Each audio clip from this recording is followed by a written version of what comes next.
Hello, welcome everybody. Welcome to Book Passage. This is our Conversations with Authors series. Before we jump into it, just a couple housekeeping things.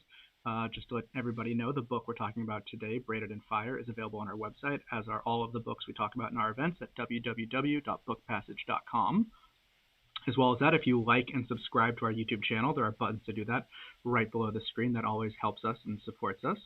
And if you have any questions for the author tonight, you can go ahead and type that into the chat, and we will relay that to our speakers. And moderating tonight's event is Paula Farmer. Paula and her company, Silent Water Productions, curates special programming that uplifts diversity and issues for social justice.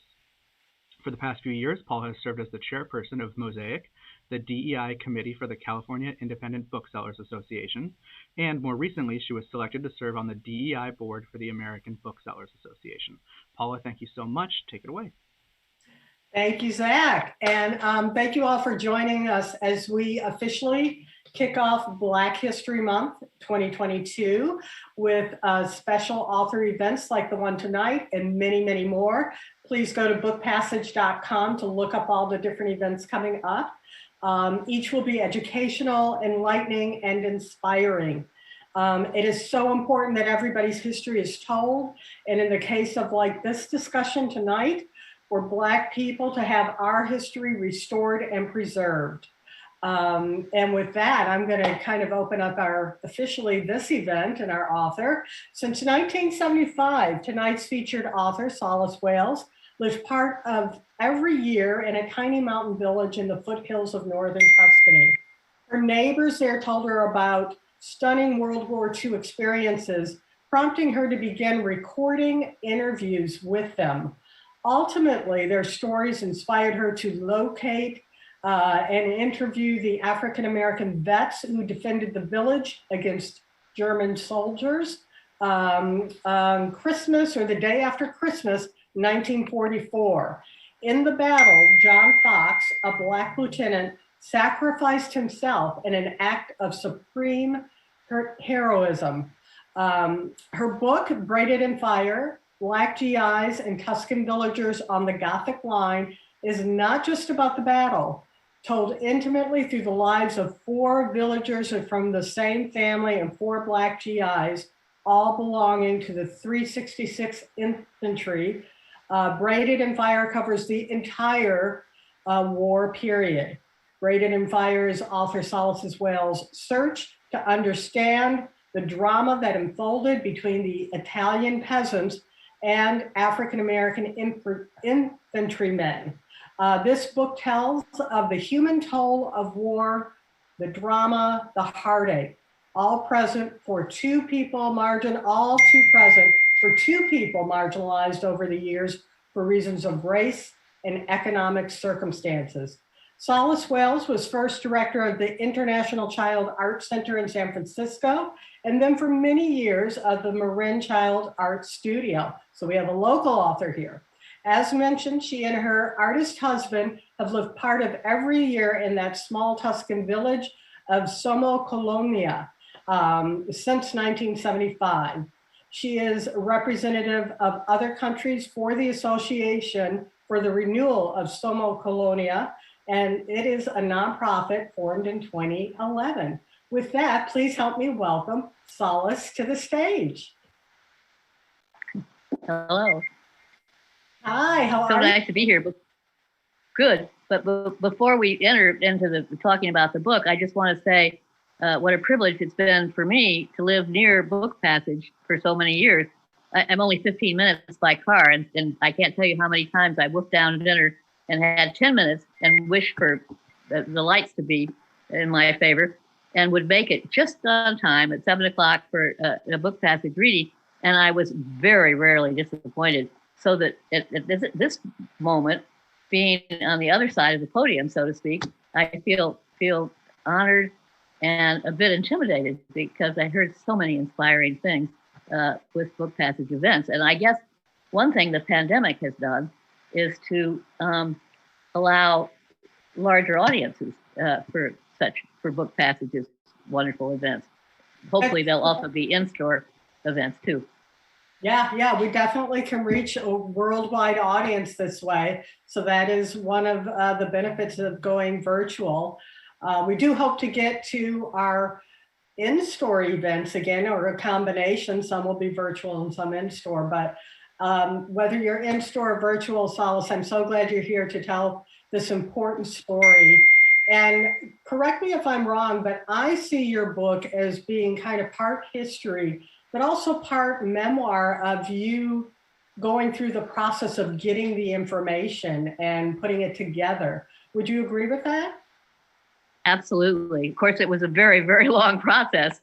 I mean, it took 30 years. I didn't start right when we started living part-time in Soma Colonia.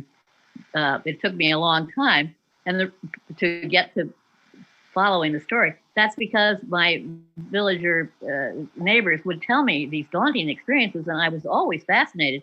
But the moment they stopped talking, it vanished, because I was living in paradise, and I looked out and I saw this extraordinary view out over the Sergio Valley onto the coastal mountains, and it was absolutely beautiful. And my neighbors were still living a contadino life, a peasant life, which was very bucolic, and they had prize-winning geraniums in their gardens and beautiful vegetables. And I simply could not envision modern-day 20th century soldiers with machine guns and mortars and bombs. And so it took a long time before finally in 1987, I stepped next door to my 90-year-old bedridden neighbor and began tape recording. So anyway. That's great. No, I mean, that's a story in itself, and I could see where that it would be hard to get your head around that, kind of visualizing it and getting in that space. Not only because of the physical surrounding and the beauty of it all, but also there's, history now in between. So I know you want to read a bit from the book. Do you feel like now's a good time that we should start off with that? No, I think that is a good place to start. But I think I do want to say that the reason I kept going for 30 years, which is a very long time, is that I became passionate for two reasons about telling the daunting stories of my neighbors who lived under fascism, but fascism became truly life-threatening. And then the war arrived right on their doorstep. Yeah. But also, when I finally got to interviewing the black vets and discovered the incredible prejudice they experienced in the U.S. Army of that time, I became passionate about that, because I've always felt strongly about the appalling prejudice in our society, and so that caused me to just keep going, no matter, I just kept going on this story. Of course, part of the time I was still teaching children. Anyway, let's read from the prologue. And this puts us right in the middle of things, if you will see. Okay. The Biondi family had been sleeping in a Soma Colonian neighbor's basement for 2 months. Straw mattresses covered the dirt floor. 26 people slept in a 10 by 28-foot room with barely enough space to inch by the mattresses. 2 people shared each mattress, though the 4 littlest Biondi brothers slept on one. A rectangular slit 5 inches by 15 inches cut into the stone wall 2 feet thick let in a sliver of light. The lack of air made for stale odors in the dank room, even though they left the door open during the day. Irma had been told that this basement was safer than the one in their house. But wouldn't the 3 stories of stone and bricks above crash down on top of them if bombs arrived on its roof? Yet her father insisted that it was the safest spot. German mortar shrapnel had hit the exterior of the Biondi house several times, but had never struck this one. This house was protected by an adjacent taller building on the northern side, the German side. Besides, with American soldiers upstairs at our house, their mortar cannon planted right in front, and a million telephone wires coming into our place from all directions, you aren't safe at home if the Germans arrive, he argued. Irma hated sleeping in the basement, and especially hated making the beds in the morning. It pained her to see the hemp sheets her mother had taken so much trouble to make, from planting the hemp to combing it, weaving the fabric, then finishing it with beautiful embroidery, now so grimy and spotted with dirt. They could not wash and dry the sheets. She never dreamt she would long for the village's public laundry with its freezing cold spring water. She used to complain bitterly about her many hours there, chilled to the bone, her hands red and wrinkled, knuckles raw. Now that they could hardly go outside because of fear of firefights, that exhausting chore seemed like a privilege. 2 of Irma's 6 brothers were missing from the basement, Berto and Mario. 17-year-old Mario slept in the basement of the family he worked for as a handyman.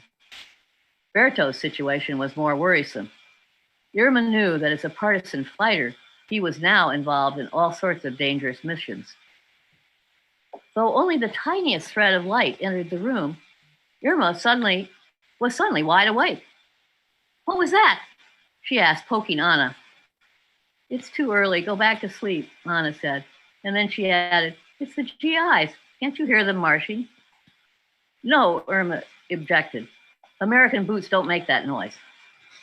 All the villagers coveted the silent, rubber-soled American boots. This was the sharp sound of metal hitting stone as many heels made contact with the street. Irma whirled around to see her brother Adelmo sitting bolt upright at his bed, too. Soon everyone whispered in alarm. Only the normally rowdy, wide-eyed children remained quiet. Adelmo leapt across the mattresses, stepping on someone's shin and someone else's arm in the process. He positioned himself like a sentry at the window with its minimal view of the house to the south, just across the narrow alleyway. It was a long minute before he whispered, "I see an Austrian hat." "With all the Americans in this village, that cannot be," someone objected. "There's no doubt," Adelmo confirmed. "He's gone now, but he was wearing the Alpine beret with an Edelweiss." "Get out of that window," ordered his mother. "They might see you." "No, Mama, they can't see anything looking into this dark hole." But he moved away from the opening. The past months had taught him to be invisible. He often hid in order to avoid risking being taken by the Germans for slave labor. Irma's great aunt was wailing in a raspy, throaty way. "What's going to happen? What's going to happen?" she cried over and over. No one answered. Everyone knew that with so many enemy soldiers in the same village, there could only be one result. Irma's mother began to say Hail Marys. They heard a jarring noise of a machine gun. The very walls around them seemed to be reverberating. The gun was answered by 2 rifle shots. "We're all going to die," said Anna, Adelmo's fiancée, in a strangely calm voice. No, shh," said Adelmo. "We just need to stay quietly hidden and we'll be okay." It was not long before several machine guns fired simultaneously, and then came the continuous sound of rifles. Bullets bouncing off the walls created echoes in the narrow alleyway. The fire seemed to be coming from every direction, as if their hiding place were at the very fulcrum of the action. Then came the scream of someone hit, followed by a long, low moan that sickened all who heard it. Now, Lieutenant John Fox was less than 75 yards away from the Biondi family and the others sharing the basement, but at a very different elevation. His outpost was on the 3rd and top floor of Somacolonia's enormous 10th century tower. The Romanesque tower had been built at one end of the elevated oval of La Rocca Castle Field, which was supported all the way around by 20-foot stone walls. This meant that Fox's location was approximately 25 yards higher up than the basement. Fox saw the enemy troops shortly after they infiltrated the village.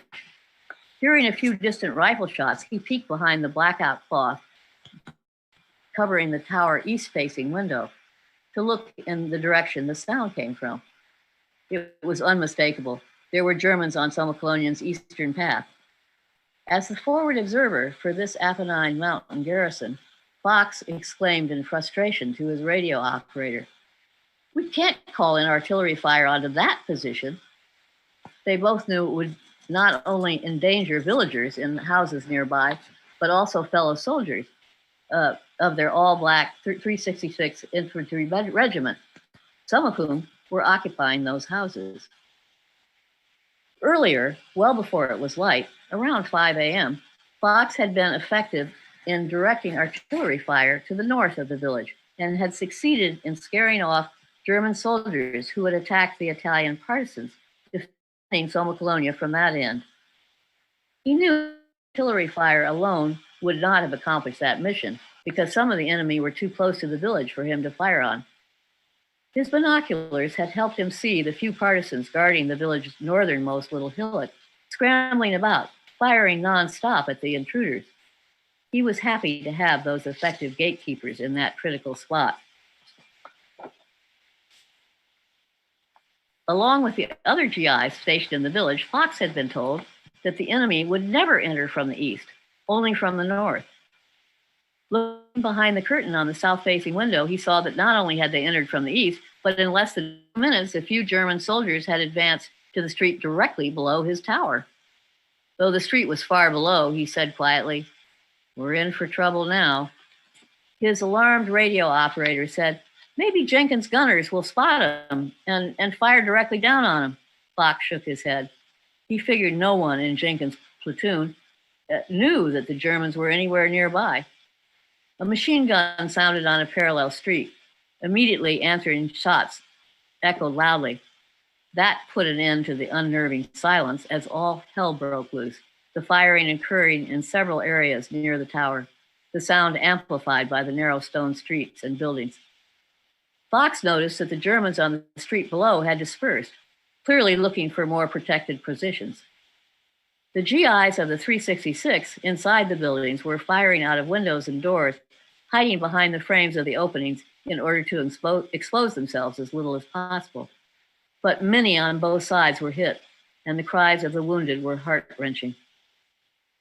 Required to stay in his forward observing outpost and unable to enter the battle, Fox felt impotent, just standing there, paralyzed. He could see his friend, Lieutenant Graham Hervey Jenkins, in the field below, preparing his platoon for battle. Later in the morning, the inevitable happened. Pairs of enemy machine gunners raced up La Rocca's narrow southern steps, 2 soldiers at a time, while many other German soldiers managed to scale the 20-foot wall from the northern side, a seemingly impossible feat. Feeling suddenly faint, Fox said under his breath, "Oh my God, there are swarms of them." He saw that his friend's platoon holding La Rocca Field was surrounded and far outnumbered. Okay, that puts you right into the battle. Yeah, definitely. Speaking of the battle, can you give us, kind of just for context for those of us who aren't as well versed in history as you are now, can you give us a synopsis of who the Buffalo Soldiers were, and kind of more, I think we need to know that background too a little bit more, if you wouldn't mind. Of course. The Buffalo Soldiers were a division, the 92nd Division, that was located in the same area. But the guys I write about, which are the 4 protagonists, main black soldiers that were stationed in Somma, were all connected to the 366 Infantry Regiment. Now, this regiment was attached to the Buffalo Division, but these particular soldiers were not Buffalo soldiers. They were belonging to the 366 Regiment, which they were extremely proud of because it was very well trained and it was a top-notch performing regiment. But the special thing about it was that it was all black. It was, even its commanding officer, Colonel Donovan Queen, was black. This, of course, was highly unusual for those times. At the time, all superior officers were white. It was actually a law in the Army that no black officer in the same unit could have higher rank than a white man, if you can imagine, but that was the truth.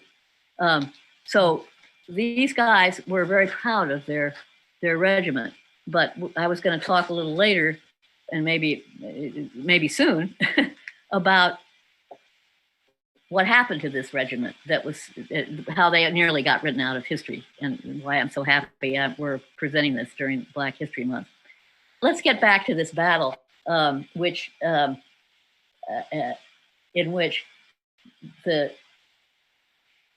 75 African Americans who were defending the village and the 25 partisan guerrilla fighters who were helping them defend Somaclonia were outnumbered 3 times by the attacking German forces. And they were specially trained mountain forces, German mountain forces that attacked. So it was a pretty imbalanced situation that these guys were dealing with.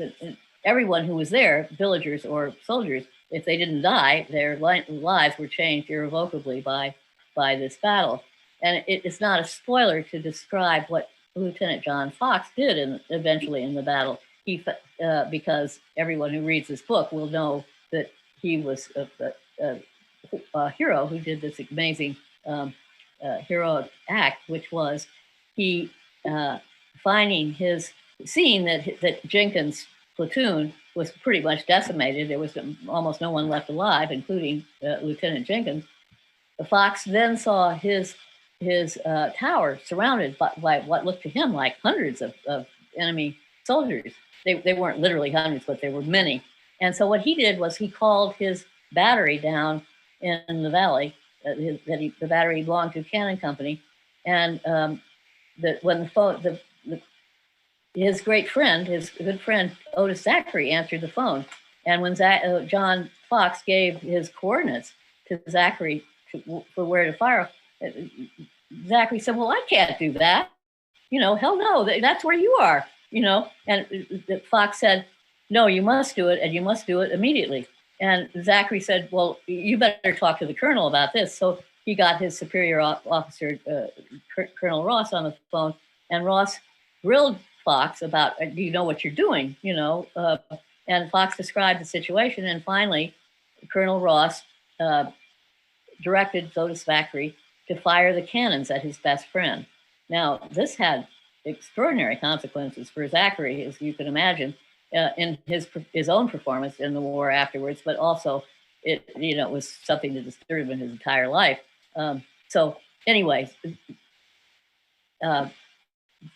it took a few minutes, of course, for John Fox to have his request honored, but it took his country 52 years, because of the color of his skin, to honor him for his action with the Medal of Honor.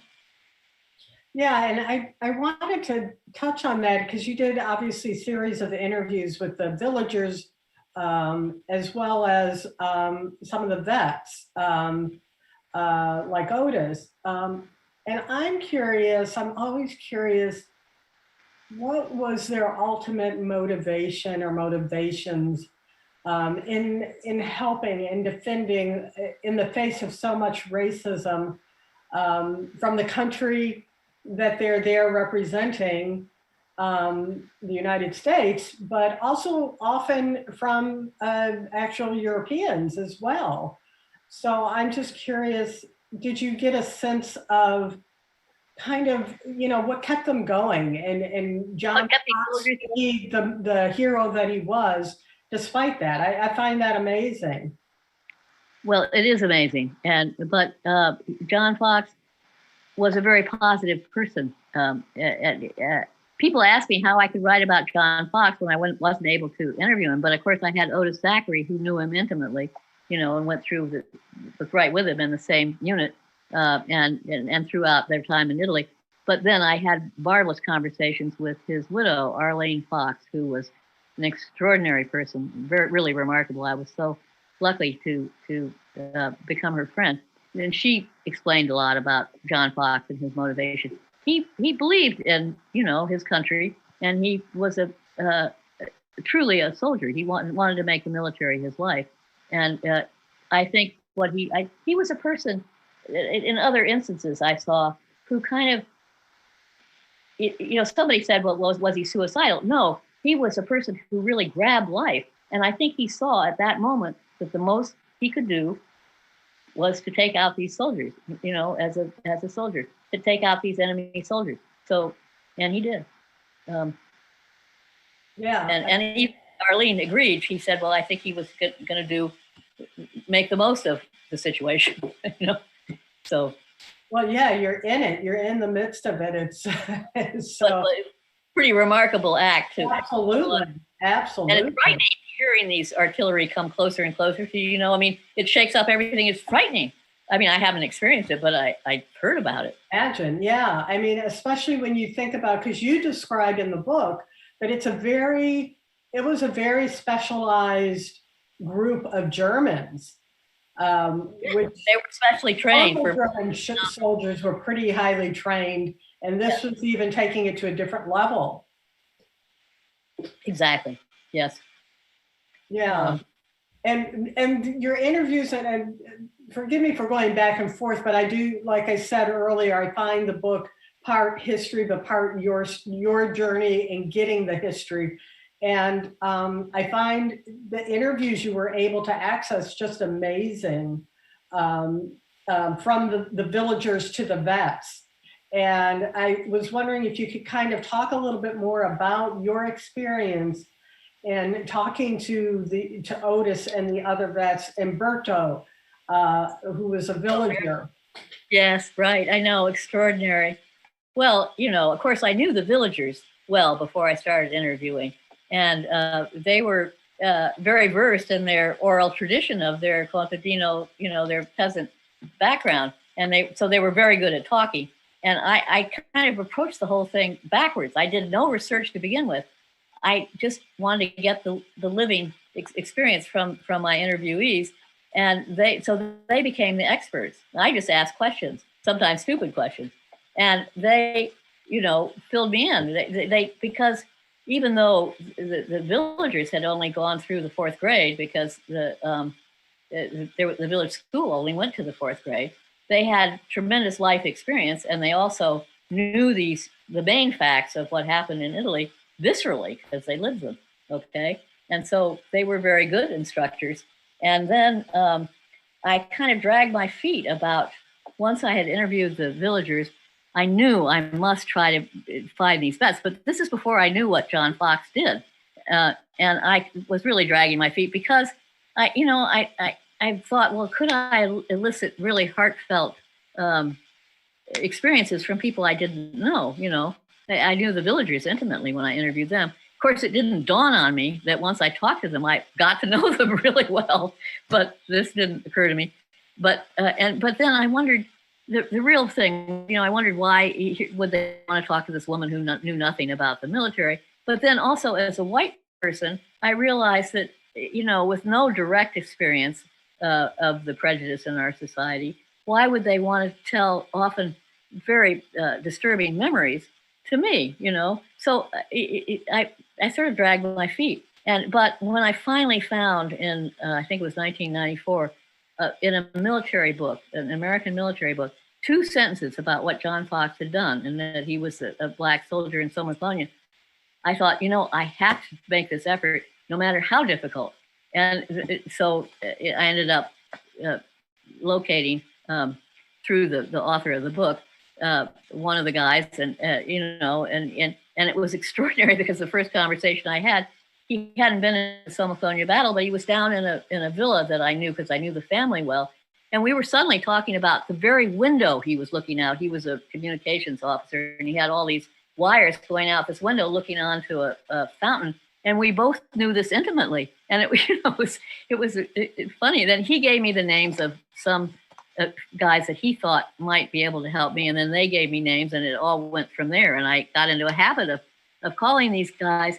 And I have to tell you that the response I received doing this, you know, was extraordinary. I was calling these men out of the blue, okay, clearly this white lady, but I was greeted, you know, with this extraordinary warmth, candor, and patience, because they ended up being my instructors too. I didn't do the research. I did a lot of research afterwards, but not to begin with. Well, a little bit, but not a lot.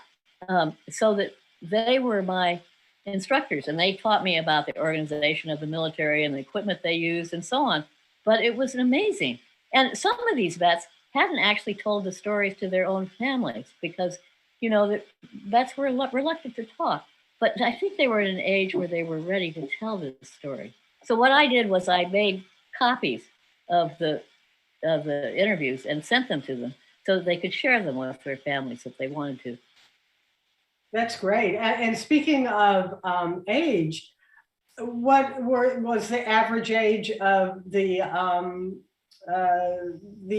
military men, the soldiers you were interviewing, the vets? Well, of course, they were all over 70. But I mean, I started interviewing them in the mid-90s, you know, 1990s. So some of the youngest ones, like Rothacker Smith, who was only 19, you know, was maybe, how old would he have been? In his 70s, but not old. So some of the others were, you know, it varied. But now that I've mentioned Rock, I do want to get in something about him. He was 19 years old, and he was a conscientious objector medic up there on the front line with the machine gun outfit, okay? And he was very strongly pacifist because he came from a Seventh-day Adventist background, and he believed in pacifism. So one day, one of his machine gun buddies handed him a .45 rifle, and he said, "Man, up here you're nude without a gun." So here he was holding this gun, and he was too embarrassed to tell his friend, you know, my belief is that God will take care of me better without this gun. So he carried it around for 3 days, and then he gave it back to his friend, and he said, you know what, I have to carry the medical equipment. It's just too heavy to carry this. So, however, his adventures are mind-boggling, truly. If you read the book, they're absolutely mind-boggling. Yeah. And I mean, I just feel like your access to these men and to the villagers as well was just, I mean, as you said, the villagers, you had already developed a rapport, a relationship. So there was this comfort level going into the official interviews, so to speak. Right. But with the vets, you were establishing a rapport. And as you said, needing them to kind of teach you a little bit about not just their specific history, but military logistics. So you could navigate through telling the whole overall story. Well, that's exactly right. And they were so, you know, warm. Luckily, I hit on the right medium. I mean, it was just before email got, you know, was used wide, but I don't know if those guys would have been into it anyway. But the telephone is how they communicated with each other. And so they would have long conversations with each other. So it was natural, the telephone. So I didn't really know that, but it turned out to be the right means of interviewing, actually. And I was very, very lucky to hit them at a moment when most of these guys were feeling open and wanting to talk about what they had suffered in World War II. Yeah, what a privilege and honor for you to have experienced that firsthand. But obviously, it's great for us to be able to read about it. And you really get a sense as you're reading your book that you're there. Like you can tell that you did ultimately do the research. And in talking to those people that were giving you firsthand accounts, you really feel like you're there and you're getting a sense of it then and now. Yeah, good. Well, that's nice to hear because that was the idea, was to bring to life what these people experienced, both the villagers and the soldiers, you know, because what they went through was extraordinary. And so should we talk about why I'm so happy this is during Black History Month? Yes, because you were very adamant about that and we were happy to accommodate. It just seemed like a perfect fit. Yes. And then I have a couple other questions for you. Okay. Well, you know, I was always trying to get this lived experience that I as I say, but I got that from this 4 African-American protagonists and the 4 villagers. By the way, we have a very gutsy, enthusiastic soldier from the African American soldiers, but also from the villagers, because Berto Biondi was a very strong soldier like John Fox. But we also have a pacifist with the black soldiers, but also with the villagers. Berto's brother Adelmo was strongly pacifist, but of course in fascist Italy it didn't fly. He couldn't raise his hand and say I'm a conscientious objector. He was drafted into the fascist army and hated it, and was so happy when it was disbanded. But that's another story. But it's just there's this amazing symmetry in the two groups. But when I say they were almost written out of history, I'm talking about this 366 Infantry Regiment that these four guys belonged to, and the regiment was 3,250 men. All right, they had this excellent training. They were top notch, and they were so proud of it because it was all black. All right. So, but what happened was to them. Well, first of all, let me tell you my experience of why I think they were written out of history. In 1995, I was in Washington, D.C., so I went to NARA, the National Archives and Records Administration, which is just outside of Washington, D.C., to try to find out how many soldiers died in Somoclonia and what their names were. I knew from the villagers that there were many corpses after the battle, okay? But, there were no specific numbers. And I only had 4 names and only the last names of 2 of those, okay? So I went to look through the records and I was appalled because I not only didn't find their names, I didn't find a mention of Somoclonia, which was, one of the worst things that happened in Tuscany. And certainly in the Serchio Valley region was the worst battle that occurred. So I did find a list for the Serchio Valley, and the Somoclonia is within the Serchio Valley. And the list had deaths for certain dates in December of 1944. 3 deaths on one date and 7 deaths on another day. For the 26th of December, it had 0 deaths.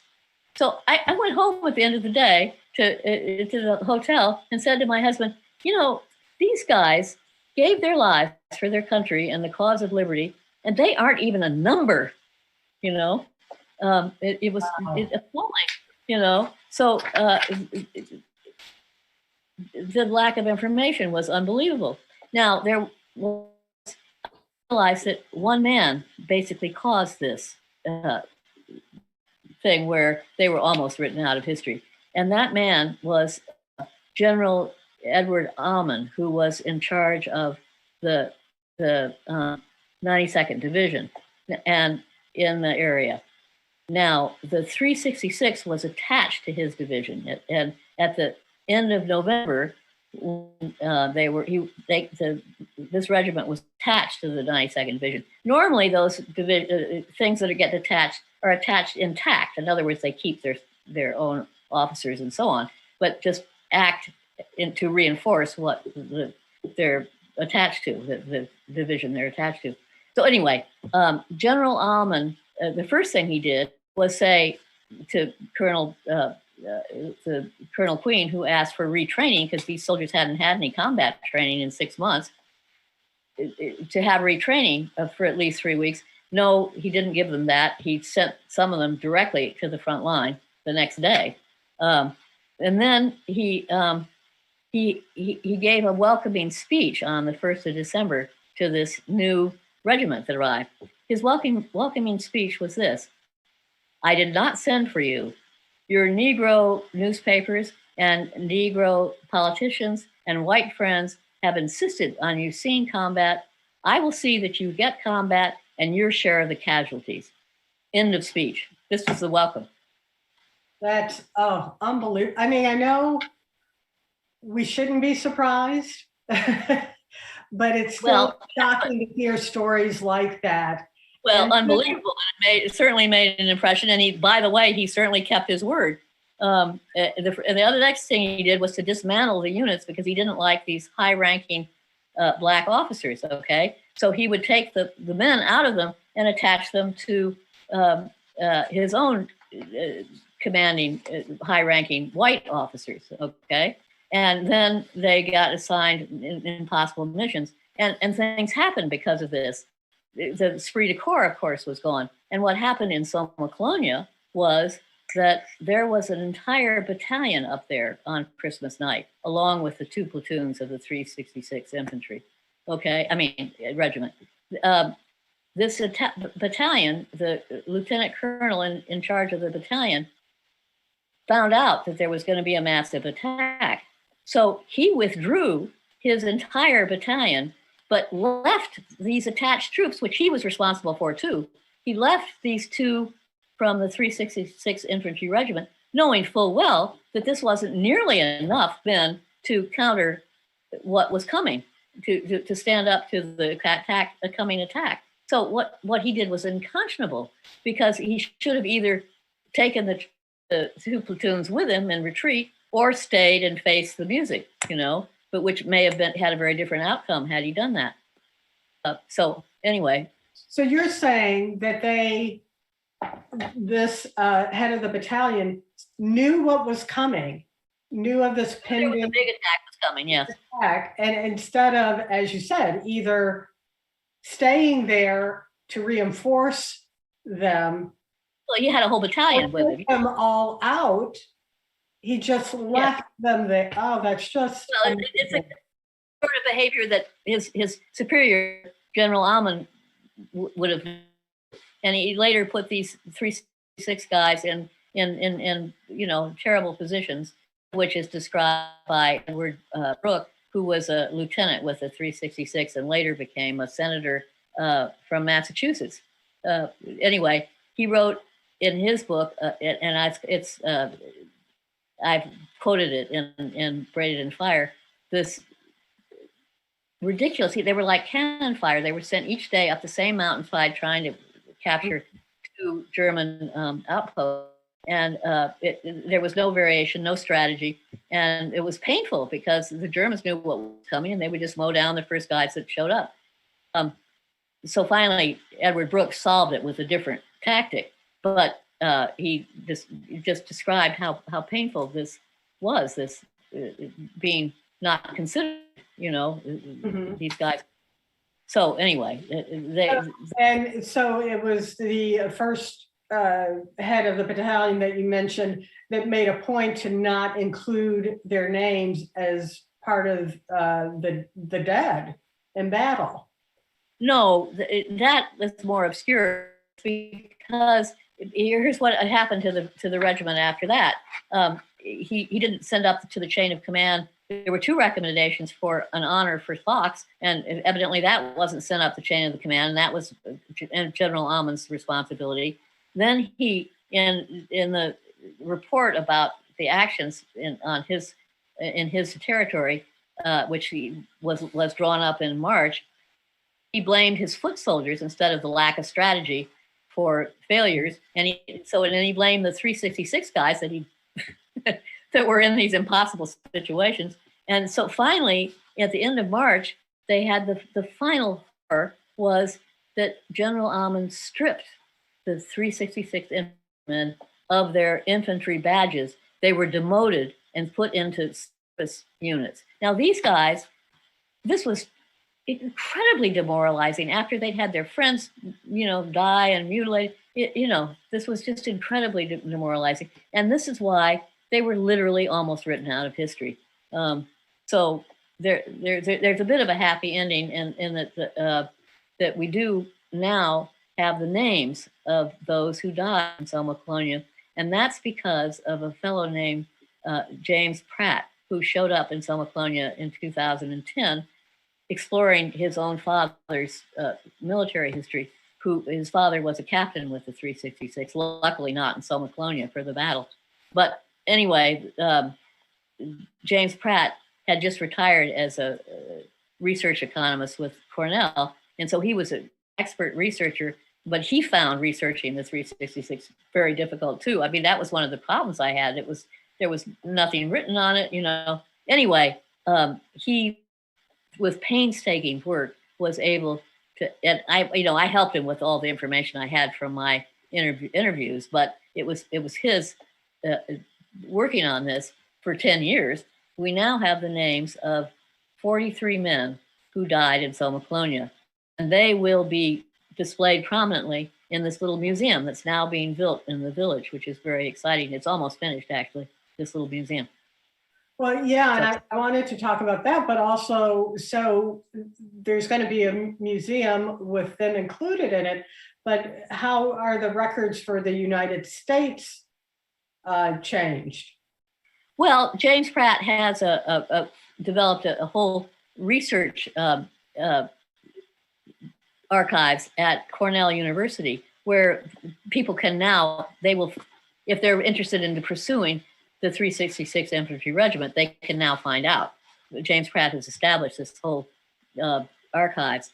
And hopefully with Braided in Fire, the general reader can also find out what happened to this very proud military unit. Yeah, and I did like the story you tell about your then 7-year-old daughter, because you actually saw a marker, obviously not as elaborate as an actual museum, but a marker in honor of John Fox, and that was kind of a catalyst and, Oh yes, it's very extraordinary, because that was before there was any honor in any country, in its own country. And he was in an Italian monument, so but nobody in the village knew who he was, so it took a long time to figure it out.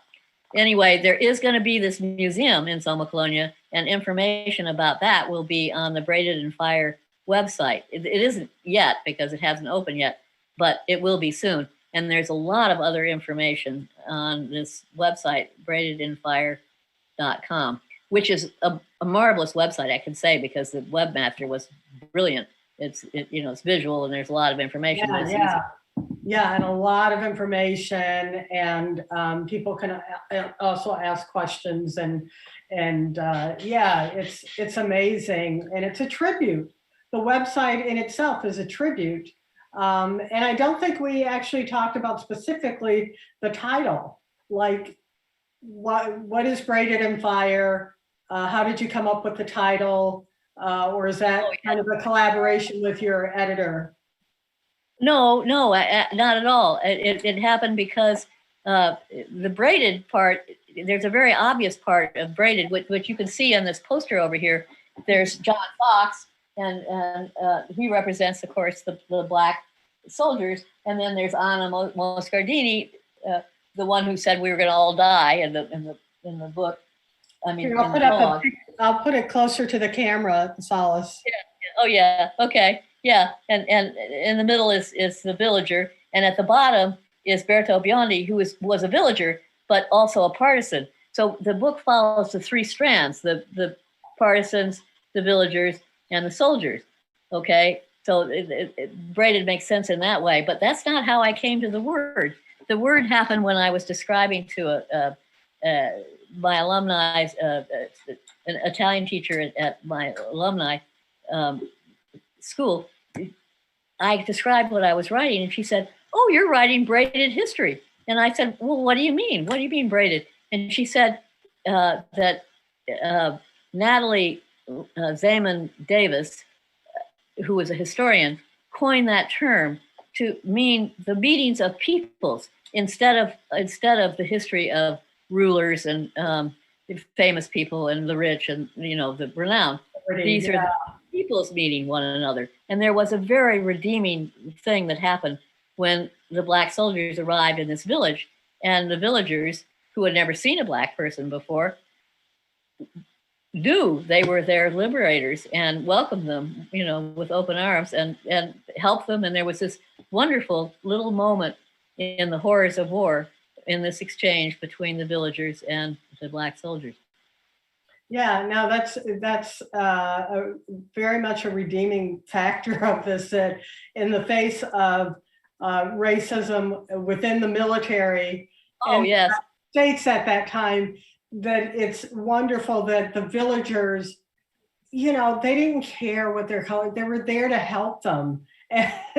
And they appreciated it and put aside. Well, they were charming, and the black soldiers were very generous.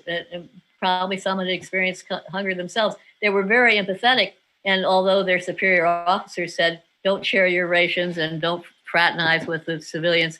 They paid no attention, and in fact, it was a very sweet little interlude in the horror that they both had to experience. The contrast between what the soldiers experienced in their own country's army, with their superior officers, and what they had to experience, the experience they had with the villagers was just vast. It was. Yeah, it's such an important story, and I'm so glad for your collaboration with the villagers and these vets, and that they got a chance to really tell their story, and that you put pen to paper to get this out there, but also the work of Pratt. I'm sorry, I can't remember his first name, but obviously making sure that the history is history. Yeah. Exactly. Because you have to understand, of course, in the village, the villagers were contadini, and then at the time, these black guys weren't writing journals and writing up stories later. So there was very little written. It was difficult to research this. That's one of the reasons it took so long. Yeah. Yes, you have the very valid excuse.